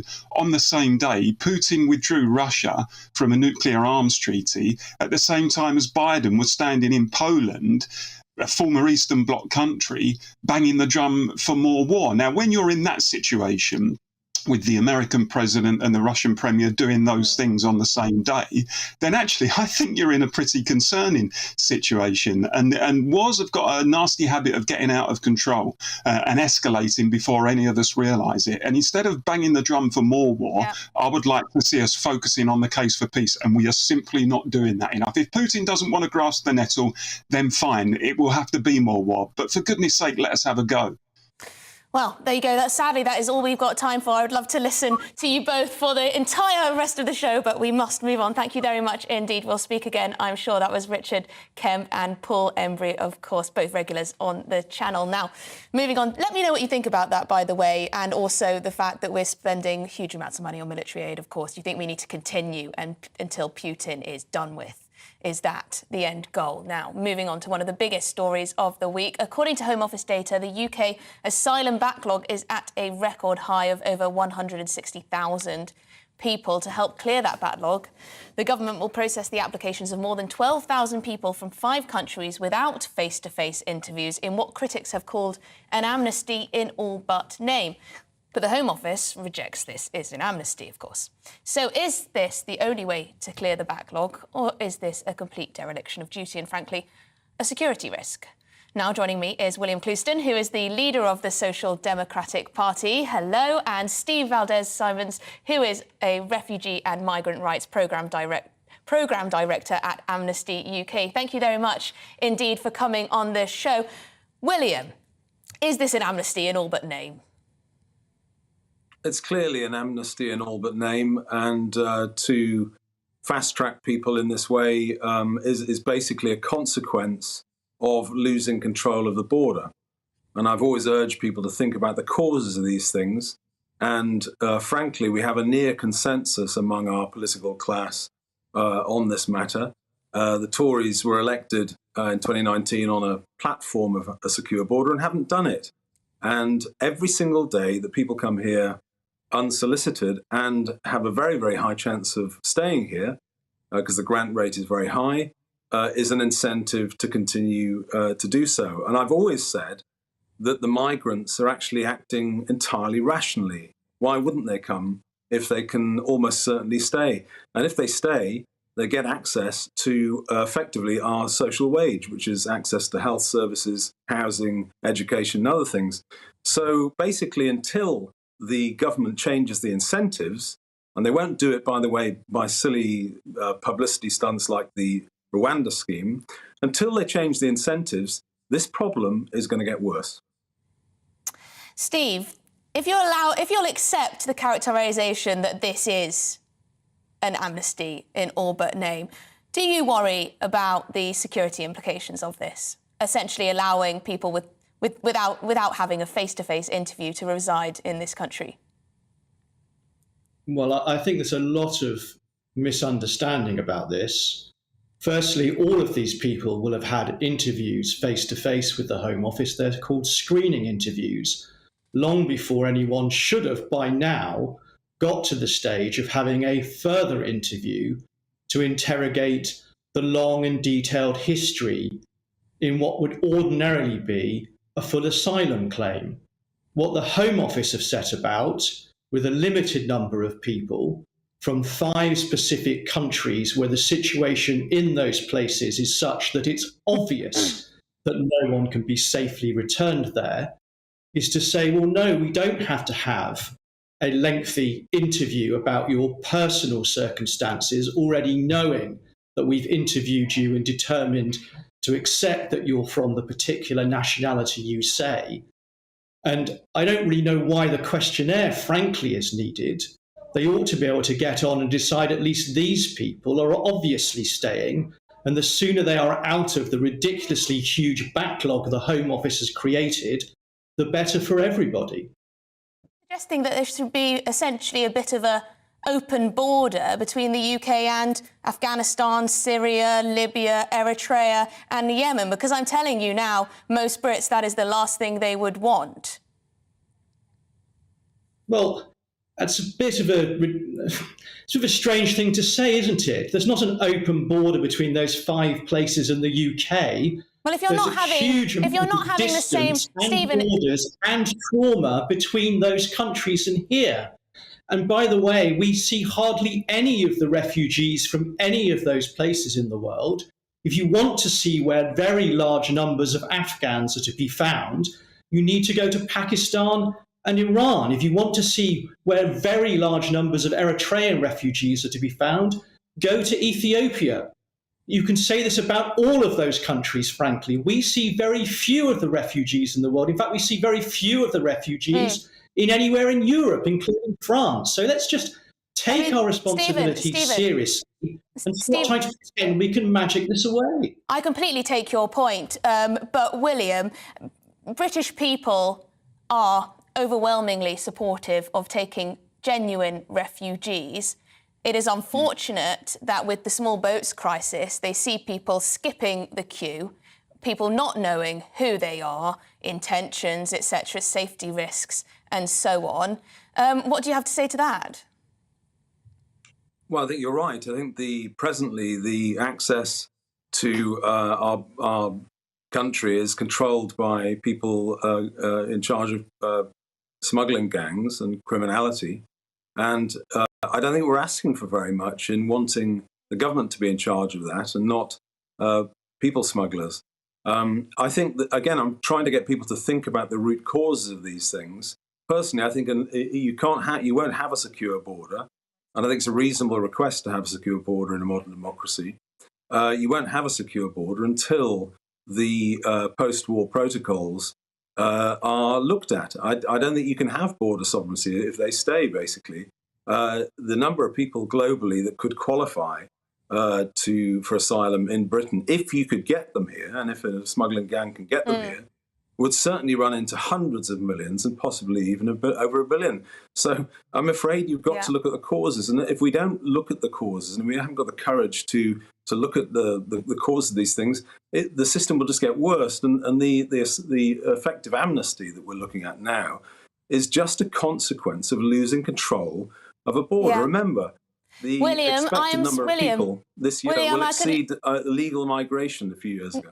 William, I'm really sorry to interrupt you and to cut this discussion short, but we're getting squeezed. We're getting squeezed. Thank you very much indeed, both of you, for joining me to discuss that. Shame we couldn't get into it, speak for longer, but we'll do it again. William Clouston and Steve Valdez-Simons. Plenty more to come this afternoon, but first let's go to the break.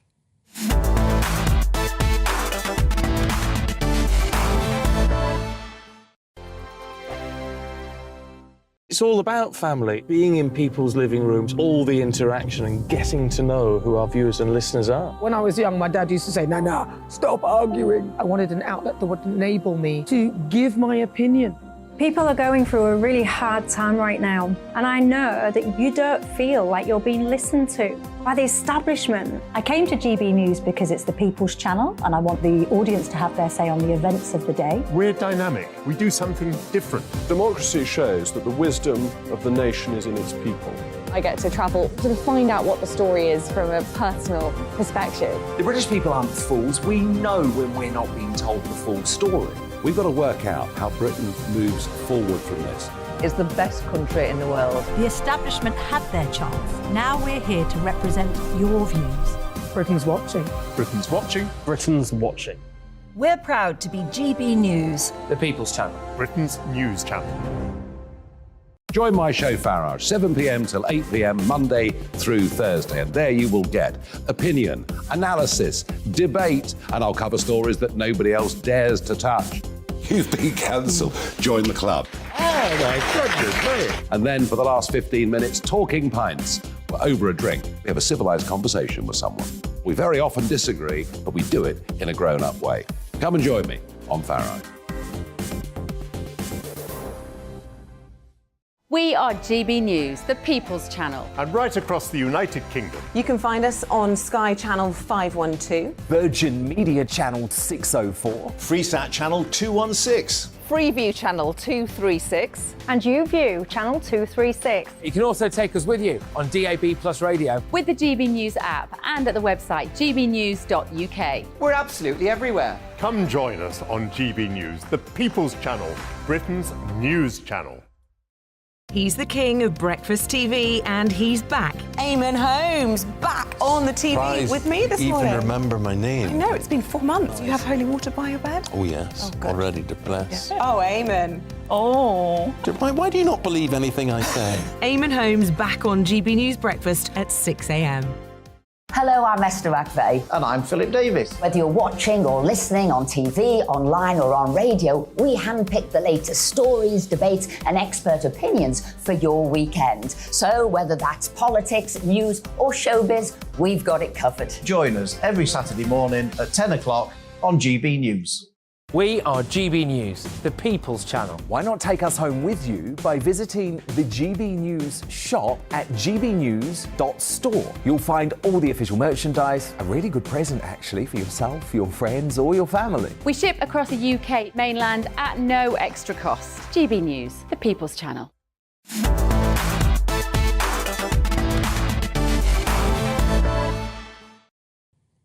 Welcome back. This is Real Britain on GB News TV, online and on your digital radio. So, we're told constantly how understaffed the NHS, how we don't have enough doctors, nurses, surgeons, you name it, we've got a shortage. A new long-awaited NHS workforce plan is due to be published next month, though. Under the plans, the number of medical school places will double. Thousands more apprentice doctors will be trained on the job if it all goes to plan. Of course, these plans will come as the NHS warns it will be short of more than 500,000 staff without a huge boost in training and radical changes to how it recruits frontline health professionals. However, the plans may put the NHS on a collision course with Chancellor Jeremy Hunt, who insists there is no more money available for additional medical school places. But surely, if the NHS is in crisis, this should be if not the top priority for the government. You would have thought, at least. Well, to give his thoughts on these plans is former advisor to David Cameron, Philip Blond. Philip, thank you very much indeed for joining me. What do you make of these plans? It does seem extraordinary that when we have acute shortages, we can't up the number of places immediately. Yeah, and it's also worth remembering that during COVID, we did expand the number of places and then we tightened them again rather madly, back down to 7,500. And it's just simply not enough for what's happening, the demographic changes in our country, the ageing population. We dramatically need to increase the number of medical places. Otherwise, we'll go into crisis. And crisis is more expensive than not having a crisis, because if you have a crisis, you don't treat people who are at chronic level and then they present at A&E, and because you fail to treat them or intervene earlier, their conditions are much worse and they cost much more to remedy. So it's a false economy not building the capacity into the health service. And I would say that we can't afford not to expand medical student training places. I think most would agree, and I don't know if you've seen reports, but you can also see all of this on TikTok and social media constantly. Australia seems to be the hotspot for our doctors and nurses to go to, and they're actively trying to poach some of our staff now. Yes, I mean, look, the management of the NHS in terms of its staff is pretty insane. We've also introduced pension rules that, in effect, charge doctors if they want to continue working for the NHS after their point of retirement, which has robbed the NHS of a huge tier of highly experienced staff. And those experienced staff can teach doctors not to make mistakes, and those mistakes can have fatal consequences for patients. So it just seems very peculiar to me that we can't muster the management ability to retain our staff, to remove these pension penalties that the doctors and particularly specialists and consultants are experiencing. And we've got to create sort of wide pathways for people to return to medicine and practice medicine. But the real point is to ask, why is our system in crisis? And our system is in crisis because it's essentially not organised on a systemic basis, probably because of its historical development. You have multiple different institutions where nobody is in charge. We've balkanised our largest public service provision, and it's impossible to govern it from the centre. And in practice, each separate part of the NHS can declare its own rules, needs an enormous amount of bureaucracy to work together. I think if we're going to produce 21st century healthcare, we have to restructure the NHS. And I think we should devolve health. We should recreate local health structures that deal with the specific health problems that are often to do with the demographics and the economics and the social history of a place, and integrate healthcare at the local level. Keep central provision for things like funding of medical research at scale and for specialist hospitals. But the real key is that our doctors are, if you forgive the term, our chronic care is failing. The chronic care is what keeps people out of hospitals, stops them going in. And we need to push services out of hospitals where beds are incredibly expensive, and we're getting people with conditions that could have been treated in the community, could have been treated at home, but essentially because the service is dysfunctional, they're not. And if we're going to re-endow people with health and futurity, we've got to relocalise health in an integrated fashion where there's a single controlling mind. Yeah, I think you're absolutely right. Thank you very much indeed for joining us this afternoon on Real Britain. I think I am coming round to the view that we need to actually pay our doctors and nurses more if they're not going to go off and do something else. We need them in the NHS. I think everyone can agree with that. That was former advisor to David Cameron, Philip Blond. Thank you for his time. You're with GB News on TV, online and digital radio. After the break, a new poll found that younger women are shunning marriage. Is the institution outdated? Or have we all forgotten the importance of one of the most essential unions in life? We'll discuss that. But first, let's get a check on the news headlines with Bethany Elsey.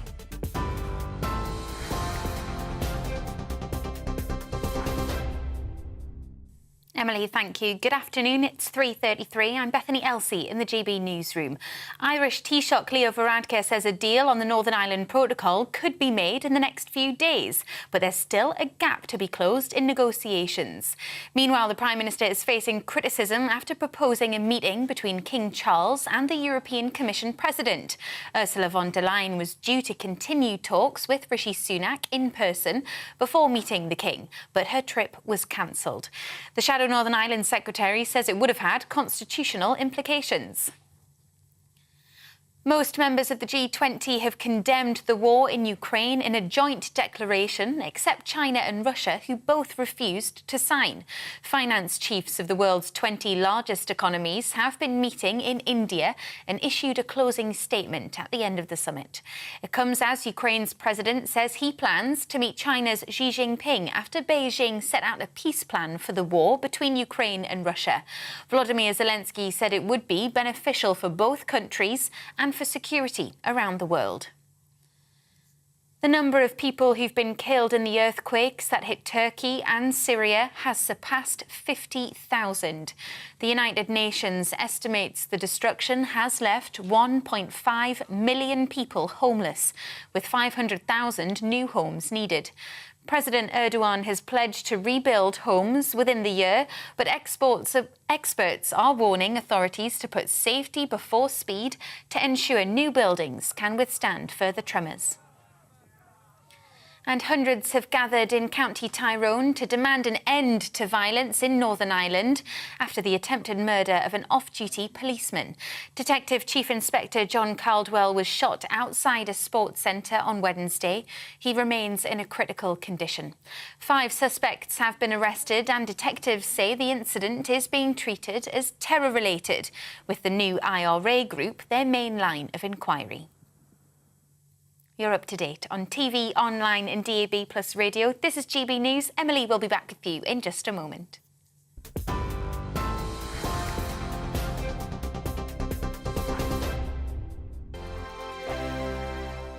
It's all about family, being in people's living rooms, all the interaction and getting to know who our viewers and listeners are. When I was young, my dad used to say, "Nah, stop arguing." I wanted an outlet that would enable me to give my opinion.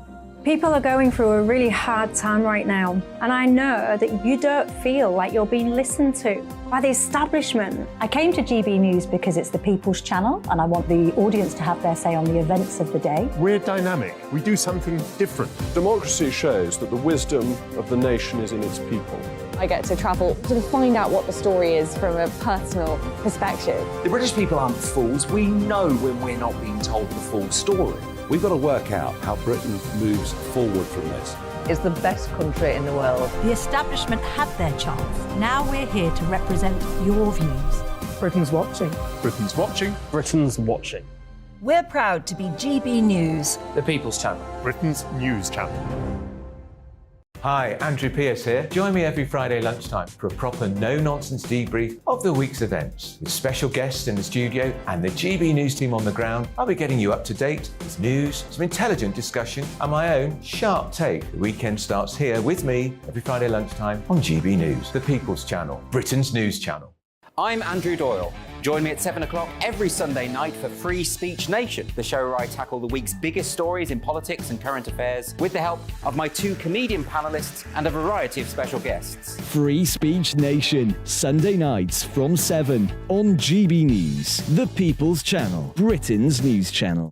Join me, Patrick Christie's, Monday to Friday, 3 till 6. We tackle the day's news agenda like you've never seen before. It's high tempo, high octane, the most controversial topics, and the best guests. You will not be able to take your eyes and ears off it. I'm not afraid to ask the questions that you really want answered. 3 till 6 p.m, Monday to Friday on GB News, the People's Channel, Britain's news channel.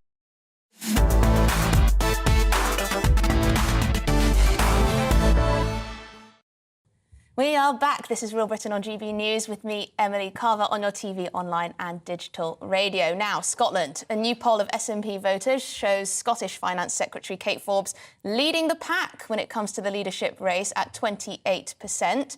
Scottish Health Secretary Humza Yousaf is in second with 20%, with Ash Regan in third with 7%. The result came as a surprise to some after Forbes faced criticism from some parts of the media for her views on same-sex marriage and abortion, which are based on her Christian faith. Meanwhile, Yousaf, who is a Muslim, has defended his decision to miss the Scottish vote on gay marriage after facing criticism, saying he had an unavoidable engagement. So who should the next SNP leader be, and what is going on when it comes to this leadership campaign? Joining me is the political editor of the Express Online, David Maddox. David, thank you very much indeed for joining me this afternoon on Real Britain. So it's been quite a dramatic contest so far. I guess the most media the most interest in the media has, of course, been Kate Forbes's religious views. Yes, the SNP are just finding out what the Conservatives found out over the summer, that actually leadership contests, rather than being a great advert for the party, are a kind of bloody mess where everybody tries to kill each other off and generally damage the reputation of the political party. And the SNP seem to have accelerated that process in fine style. The interesting thing about Kate Forbes is that she was always the strongest candidate. She was always the most sensible, moderate figure in the SNP ranks, very bright lady indeed. And they went after her on her Christian values, forgetting that actually of all the parts of the United Kingdom, small c, social conservative Christianity is very strong in Scotland, not least in the SNP, who make up most, maybe not most, but a great deal of its membership. So, in fact, I suspect none of this has harmed her at all.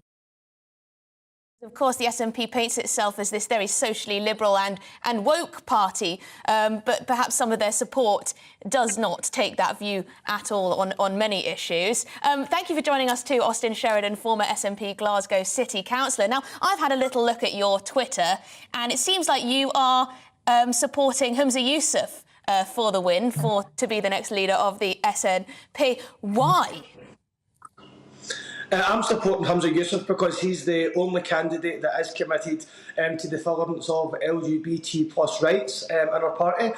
He's the only candidate that said that will stand up for devolution by challenging the Section 35 order by Westminster, which, whether you agree with the contentious issue of GRR, fundamentally, we need a First Minister who's going to stand up for Scotland's right to legislate, and you would expect any SNP politician to do exactly that, which would be to defend the right of Scotland's national parliament to legislate on devolved matters. And then obviously, further to that, push for full independence. But hang on, Austin, are you not a bit worried or concerned by the fact that there are people saying that he ducked the vote on same-sex marriage because he was under some pressure from the Muslim community, from his mosque? Absolutely not. I mean, every single MSP in the Scottish Parliament at the time would have been lobbied by religious groups and other groups as well who were against equal marriage. I don't believe that Humza Yousaf was put under any additional pressure compared to any other member of the Scottish Parliament. Humza Yousaf said why he was unable to make the vote on that day. However, he did support equal marriage at first stage. He has been consistently vocal in support of equal marriage. He's been consistently vocal about the support for gendered recognition reform. And Humza Yousaf has said, for himself as a minority, he understands that all of these things are interlinked and they're dependent upon each other. So it's important to secure the rights of minorities, and Humza Yousaf is the only candidate in this leadership election who is committed to that. Well, he's obviously convinced you, Austin. David, most Scots aren't too keen on the GRR bill. No, they're not. This is why it didn't turn into the big constitutional issue that Nicola Sturgeon was hoping for when the UK government, for the first time in history, used its powers to block it. In fact, they were seen as a safeguard for Scotland. But what interests me, actually, covering this event, and I've been involved with Scottish politics since 2007, so right back to when the SNP won power, is I did a straw poll of the unionist politicians from across different parties. And to a man and woman, they agree with Austin. They are totally behind Humza. They are Team Humza. They believe that Humza is basically Sturgeon light with a record of utter incompetency in the various ministerial jobs he's had, will take the SNP down with him. And of course, I must. Sorry, David.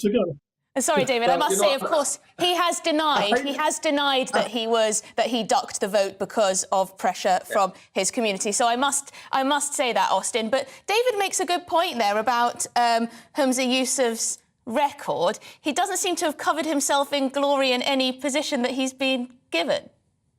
Well, Humza Yousaf is taking on some of the toughest briefs in government. But if we look at the NHS, his current brief at the moment, he's the only health secretary in the whole of the UK that's managed to avoid any strike action is his record funding, and although we do recognise there is work to be done, we do have the best performing accident and emergencies compared to anywhere else in the United Kingdom. But one of the things about the GRR vote, which was raised there, talking about its popularity in Scotland, I mean, it's all very good and well saying that, but it's certainly not losing any parties any votes, is it? Because the most recent opinion polls show the SNP and Greens increasing their number of seats in the Scottish Parliament, supporters of GRR, and then you've got political parties that are against it, such as the Tories, which are projected to lose almost half their MSPs. And then the ARPA party, which has been a massive failure, are still recording 0 MSPs.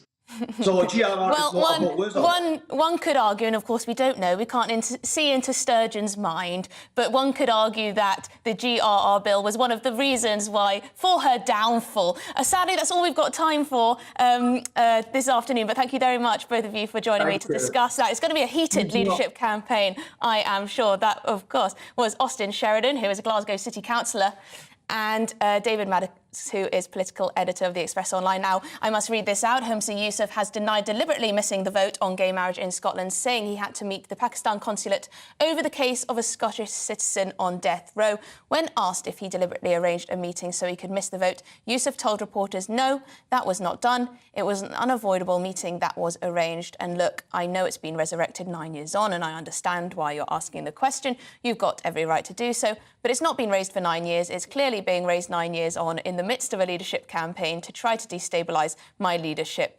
campaign. Well, there you go. Now, moving on. A protest and counter-protest is currently taking place outside of the Beresford Hotel in Newquay, which is housing asylum seekers. The group were placed in the hotel back in November as a temporary measure by the Home Office.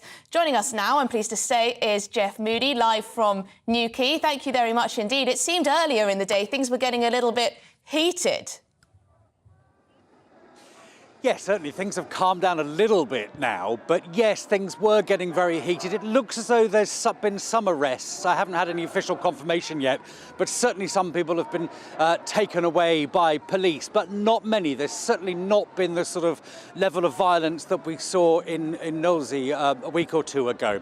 On one side of the road, we've got the counter-protest. Now, these are the ones that are in favour of the refugees. If you look at some of the signs, all refugees welcome, no to racism, to fascism, spread hope. And they have a very clear message that Cornwall is a welcoming county. It's a diverse county. It will allow anyone in to come here, and they really don't want to see any migrants, any refugees badly treated here. But on this side of the road, not so many of them now, most of them do seem to have gone home. This is the side of the road that are saying, look, we're not being racist, we're not being appalling, as the leader of Cornwall Council described them only a couple of days ago. What we're doing is we're saying we don't feel safe in our own communities. We feel that there's been all sorts of problems with the refugees from the Beresford Hotel allegedly following women home at night. There's a general feeling that people aren't as safe on their streets. I was hearing from one resident that the migrants have been issued by the government gym membership for any gym in Newquay. And according to this lady that I was talking to, she's saying that a lot of women have been going to the gyms and finding people from the Beresford Hotel coming into the changing rooms and taking photos of them. As I say, that's not confirmed. That is just what somebody has told me. But there has been bad feeling on both sides. I mean, at times there's been a bit of jocularity, if that's a word, and a little bit of joking to and from. But there has been a lot of tensions. This lot calling that lot racist, that lot saying we're not racist, we're just looking after our communities, and back and forth. But overall, it has been a peaceful protest today, and the police will be very, very pleased that it certainly hasn't been as bad as it could have been. Good to hear they have been peaceful, if heated as well. Thank you very much indeed, Jeff Moody, down there in Newquay, reporting live from a protest outside an asylum hotel. I imagine there'll be more of that to come, sadly, but we are moving on to our final story of the day. The latest census figures reveal that more than half of women aged 34 or under are now unmarried, suggesting they are increasingly putting off marriage until later in life. This figure is even higher among women aged 25 to 29, with the number of unmarried women in that age bracket rising from 67% in 2011 to 80% in 2021. So, is marriage on the way out? And if it is that even a problem? Joining me is the head of family policy at the Centre for Social Justice, Christina O'Done.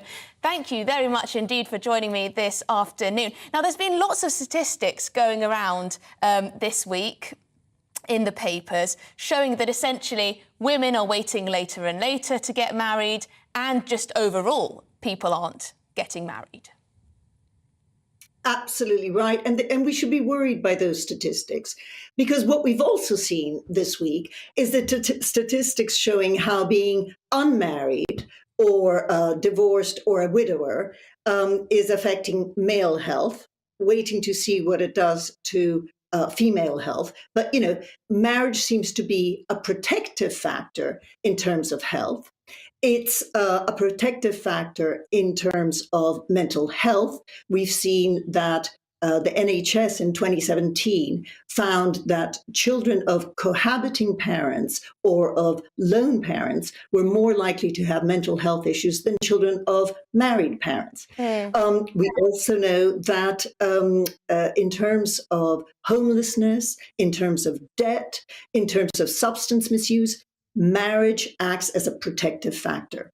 So we should encourage women and men to get married. Christina, why do you think there's not more of an effort from government, other parties, to encourage marriage and sing its praises? If it does all those good things, then surely this should be a priority for the government. Are they scared, perhaps, of offending those who are unmarried? Absolutely. Do you remember? I mean, I'm old enough to remember John Major's government and family values, and that went down like a stone. First of all, because half the politicians who were encouraging family values were found to have been hypocrites themselves in their own lives, but also because it was felt that it was so condemning and judgy of those heroic single mothers who were able to raise children who, you know, did brilliantly, who did well, who were great, upstanding members of society. But what we have to remember is that's not easy. And what marriage does is it gives two people the burden, the responsibility, and the rewards of raising children. If I were a clever young woman, I'd think, let me share family with somebody who is also grown up, who can help me support the raising of children, and with whom, you know, quite frankly, I will have a better chance of living well, living healthily, and living in a kind of stable unit, a stable institution.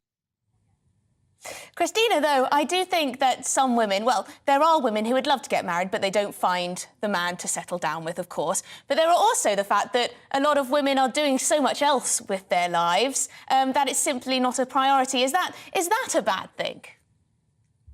I think it's a wonderful thing. The more women do, the better. The more women can interest themselves in professional pastimes, emotional bits of life, the better. But I still think that marriage has this inherent stabilizing influence, which in the long term makes for a happier individual. I think what government could do at this stage is change some of their nudging behavior. So, for instance, we could boost the marriage allowance, which would, if we can allow couples to share 100% of personal tax allowance, that would leave married couples better off.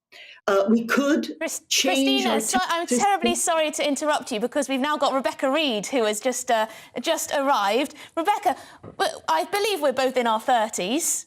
Why do you think... I would say the vast majority of my friends of the same age are not married. Why do you think that is? I mean, I don't know specifically about your friends, but about my friends. So we're all 31. And the majority of my friends are not yet married, maybe kind of heading towards getting engaged. And I think there's lots of things. I think the pandemic changed things because we effectively lost 2 years of dating and fun. So I think there's lost time to be made up for.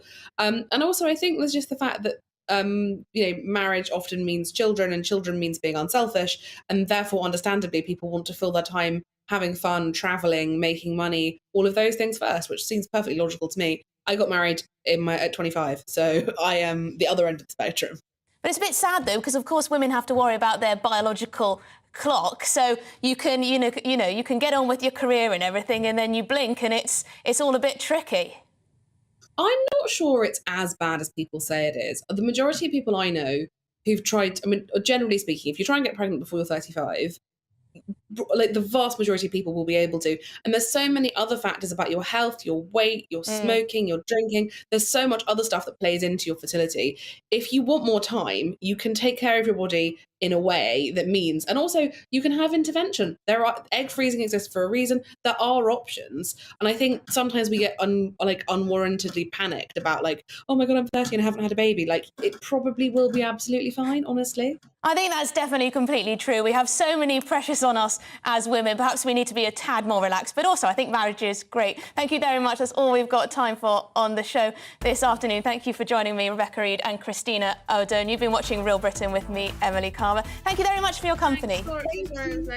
Hello, I'm Craig Snow, and here is your latest forecast from the Met Office. Well, as we go through the next few days, it's set to remain largely dry and settled across the country. And that's all courtesy of a huge area of high pressure, which is not going to go very far over the next few days. It does bring in a fairly cool breeze off the North Sea. So if you live along the east coast of England or down across the English Channel, certainly wrap up warmly as we go through the next few days here.